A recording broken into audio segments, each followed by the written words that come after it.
Hi, welcome to the Ecofina Financial Channel, and this is another edition of the Global Economic Outlook. My name is Philip, and I will be taking you through the events happening in the global economic landscape. So the feature story for today is about the high inflation rates in Nigeria. The National Bureau of Statistics have released the results for December, and inflation rate is currently at 15.75%. That's from 14.89% in November. So it's titled The Invisible Tax, Nigeria's Inflation Rate Wiping Purchasing Power. So what the article addresses is, even without earning less, Nigerians would probably not be able to afford as much as they used to. And certainly a lot of people could not even afford as much as they needed before. But with this increase in inflation rates, it makes the case worse. So we don't know if there's any chance that this will start to come down later in the year. But currently, inflation is at 15.75%. In fact, it's worse when you look at the food inflation, which is close to 20%. This is too high, and Nigerians will certainly suffer from it, as it is just like the invisible tax, wiping away their purchasing power. So despite all the challenges of 2020, China still recorded a growth of 2.3%, which is really good, considering the fact that the coronavirus pandemic was a major challenge for many countries. In the fourth quarter of 2020, China grew by 6.5%, and they even beat analyst estimates, which means that they are well on track. They didn't end the year in a recession like many countries did. The oil prices fell sometime last week from an 11-month high, over growing concerns of the second wave of the coronavirus pandemic. Hopefully, this will be short-lived and oil prices can go up again. Also, JP Morgan, one of the biggest banks in the world, they made a record profit in the fourth quarter of 2020. In fact, they made $12.1 billion in profit, which is the highest they've ever recorded in any quarter. So despite the pandemic, they still made a huge amount of money.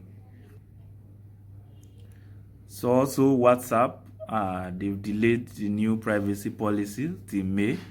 There were serious concerns, in fact serious complaints all over about the new privacy policy, which people felt will allow WhatsApp to share data with Facebook. But now they're suspending that until at least May, so that they can enlighten people a lot more about what they are trying to do.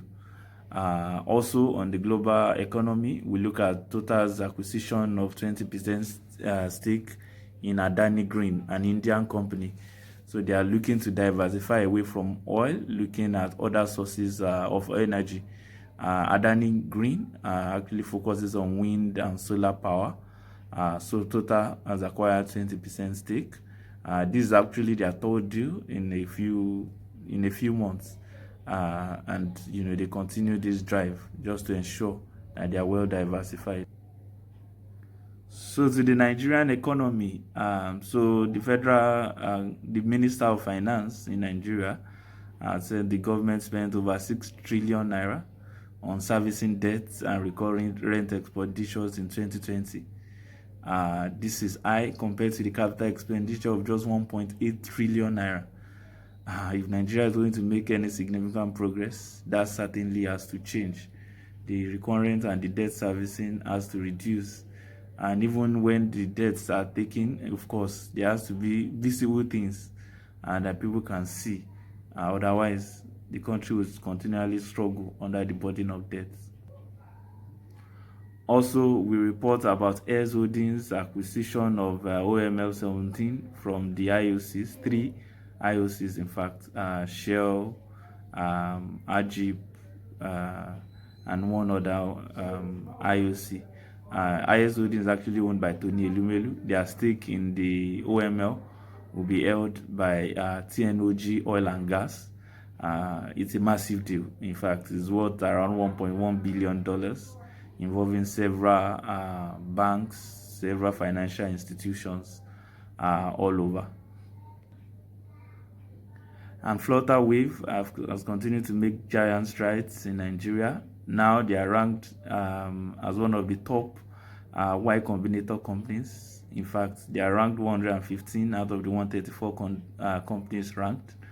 And you know, their valuation is really high right now if they decide to stage an exit. This is good. The Paystack already exited for a large sum, so we expect that maybe Flutterwave might also consider that, because the valuation is actually really high right now. And finally, on the global economic outlook this week, we look at the 8 islands to visit in North America for 2021. For those who love to go on vacation, you might want to check it out. It includes some of the biggest names, beaches, islands in North America.